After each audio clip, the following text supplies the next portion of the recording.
Donc, c'est l'histoire de cette jeune fille Peul qu'on appelle Maria Masso, qui apparemment était mariée à un artiste malien qu'on appelle Sidiki Diabaté. Donc, ils sont mariés depuis 7 ans. Donc, cette fille était maltraitée, était battue depuis 7 ans par ce monsieur qu'on appelle Sidiki Diabaté. Et cette fille a décidé de vivre avec cela. Cette fille a décidé de se taire.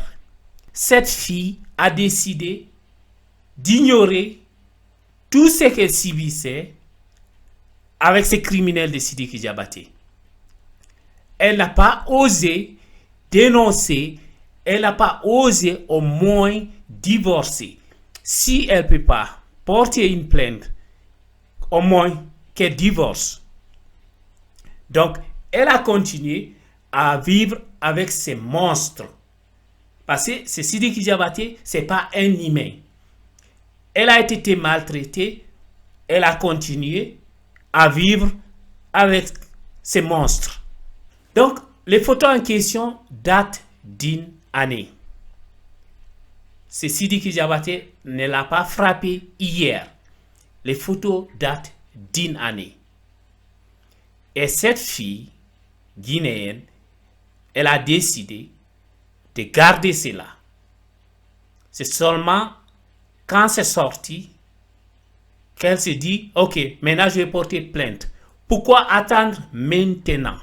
Pendant 7 ans, tu es avec ce monsieur qui te maltraitait et tu n'as pas osé dénoncer cela ou bien demander le divorce. Ça, c'est un problème. Un full bébé. Après Mariama Ba, voilà une autre Mariama So. Mile Jaudi. Du warayon. Ko fulbe Guinée ben tugi ata hande no okka biddo mabbe mo be anda. Aye hande pullo Guinée no okka. Mais bi histoire rewbe Guinée be okkitirabe Nigériambe, okkitirabe Béninoibe, be yettabe be naba Benin ben nanga wadgol piji bondi, yeyi tagol. Be traficabe. Donc c'est la même chose. Hande hide mari yimbe miilabe ko leñol men ayata e leñol goto hande no miila buri enen fulbe Guinée ben dum no hulbini mo ida ono miila jawdi wejitino ko bi lasiri wejitino ko jullo ko onno kunjium wondita e du bareru o pendant des années ono maltraitudemo ono pidemo kono kunjium no jodi e fendu bareru. Ce sont les mêmes gens. Ce sont dare du barero Eli Kamanoji récemment comme nous wadi. C'est de s'attaquer au Peul. C'est même Eli Kamano qui s'est dit marié à une femme Peul, mais il se permet de s'attaquer au Peul. Parce que woni yimbe yawetebe. Et woni yimbe chacun fait ce qu'il veut sur nous. Si a falaka les gangal wota yidu bibbe le gangal. Si a falaka les muneki wota yaru les muneje den. Donc si tu n'aimes pas les Peuls, pourquoi se marier avec les filles Peuls? Si godo yida on ko fiondo okitanto biddo makko on tiki. Wana baré wana Eli Kamano des gens comme ça là qui peut leur donner les enfants sina yimbe milabe. Mi jo okude barreru biddo angom no buri okude Eli Kamano biddo am.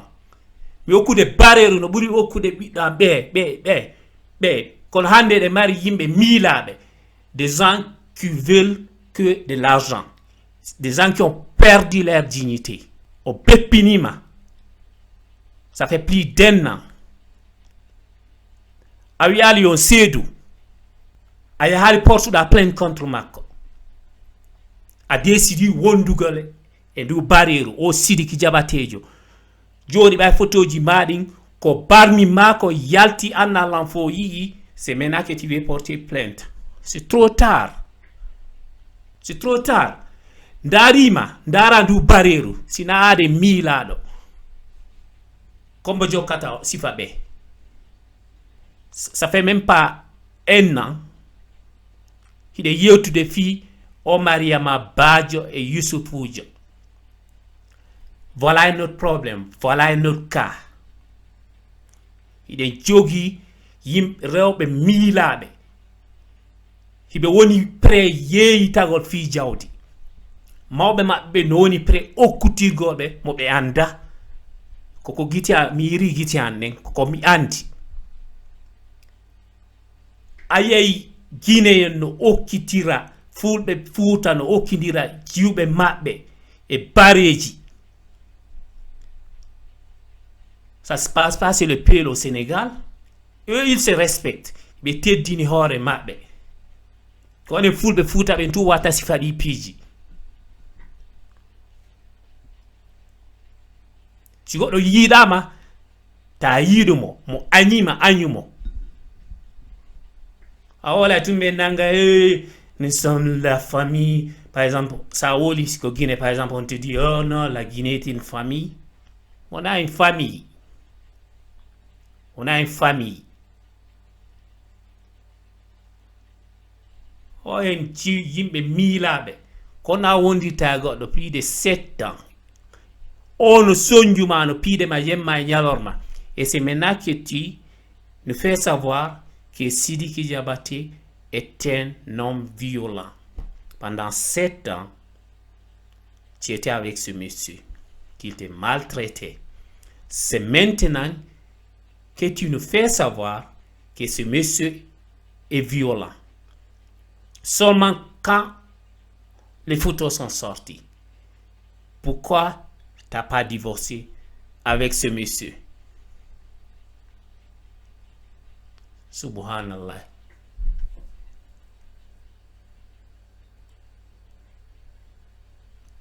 Non, no yurmi, yo alla faboy, yo alla sanju jikku be fulbe futa Guinée. Kono hande hide mila jawdi buri ko woni wo. Hibe woni pre wobbe mawbe men gono no lagine do hande be woni pre a yeygol biddo mabbe on fi jawdi. Be woni pre yeygol biddo mabbe on fi jawdi. Ko metti buru dum du bareru Sidiki Diabaté kombo non no metti